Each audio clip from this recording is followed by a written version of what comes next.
పెద్దపల్లి జిల్లా రామగుండం పారిశ్రామిక ప్రాంతంలో తెలంగాణ ఆవిర్భావ దినోత్సవ వేడుకలు ఘనంగా నిర్వహించారు. రామగుండం పోలీస్ కమిషనరేట్ ఆవరణలో పోలీస్ కమిషనర్ అంబకిషోర్ ఝా జాతీయ జెండాను ఎగురవేసి పోలీసు బలగాల గౌరవ వందనం స్వీకరించారు. అనంతరం పోలీస్ అధికారులకు సేవా పథకాలను అందించారు. ఈ సందర్భంగా ఆయన మాట్లాడుతూ ఎందరో త్యాగమూర్తుల ఫలితమే తెలంగాణ రాష్ట్రం అవతరించిందన్నారు.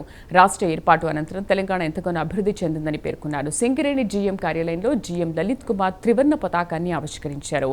అమరవీరుల చిత్రపటాలకు పూలమాలలు వేసి నివాళులర్పించారు. అనంతరం ఆయన మాట్లాడుతూ రాష్ట్ర ఏర్పాటు అనంతరం సింగరేణి సంస్థ అన్ని విధాలుగా అభివృద్ధి చెందిందన్నారు. ఈ సందర్భంగా డప్పు చప్పుళ్లు, పోతరాజుల విన్యాసాలు, పోచమ్మ బోనాలు అందరినీ ఆకట్టుకున్నాయి.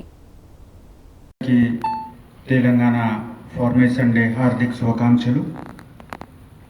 ఈ తెలంగాణ స్టేట్ వచ్చినప్పటి నుంచి మన అభివృద్ధి జరుగుతూ ఉంది. కానీ ఈ తెలంగాణ స్టేట్ తీసుకురావడానికి చేసిన త్యాగం, తపం, బలిదానం గుర్తుపెట్టుకోవడానికి మనము ఈరోజు ఈ ప్రోగ్రాం పెట్టడం జరుగుతూ ఉంది. ప్రతి సంవత్సరం 2 జూన్ అంటే తెలంగాణ హిస్టరీలో ఒక పెద్ద డేట్ ఉంది. ఈ డేట్ నుంచినే ఒక కొత్త రాజ్యం మనకు వచ్చింది. ఈ రాజ్యం పరంగా మనము అందరు కలిసి డెవలప్మెంట్ చేయడానికి ఒక ప్రణాళిక డెవలప్ అయింది. ఈ కొత్త రాజ్యం వచ్చినప్పటి నుంచి మనకు డెవలప్మెంట్ ఎక్కువ జరుగుతూ ఉంది. ప్రజల మధ్యలో సామరస్య పెరిగింది.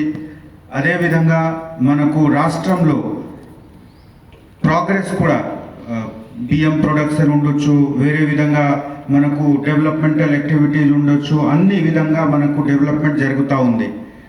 కానీ మనము ఎప్పుడు కూడా గుర్తుపెట్టాలి, ఏ డెవలప్మెంట్ ఉంటే మనకు త్యాగం, తపం, బలిదానంకి అవసరం ఉంటుంది. మనము పని చేస్తే, కష్టపడి పని చేస్తేనే మన రాజ్యంకి సక్సెస్ అవుతుంది. పోలీస్ డిపార్ట్మెంట్ చాలా కష్టపడి పని చేసి ఒక మోర్ దెన్ 30 years నుంచి చేసిన పనితో ఈరోజు మనకు చాలా ప్రశాంతంగా పరిస్థితి వచ్చింది. ఏ మారుమూల ప్రాంతం ఉంటే 10 సంవత్సరం 20 సంవత్సరం ముందు నేను తాండూరు విజిట్ చేసినప్పుడు ఆ డేట్ చూస్తే నేను 15 years ముందు అప్పుడు అక్కడ వెళ్ళడానికి భయపడేవాళ్ళు. కానీ ఇప్పుడు ఏ కార్నర్కి మీరు వెళ్ళినా, నైట్ డే ఎప్పుడు కూడా వెళ్ళినా మీరు ఫ్రీగా వెళ్ళొచ్చు. రోడ్ ఉంది, ఫ్రీడమ్ ఉంది.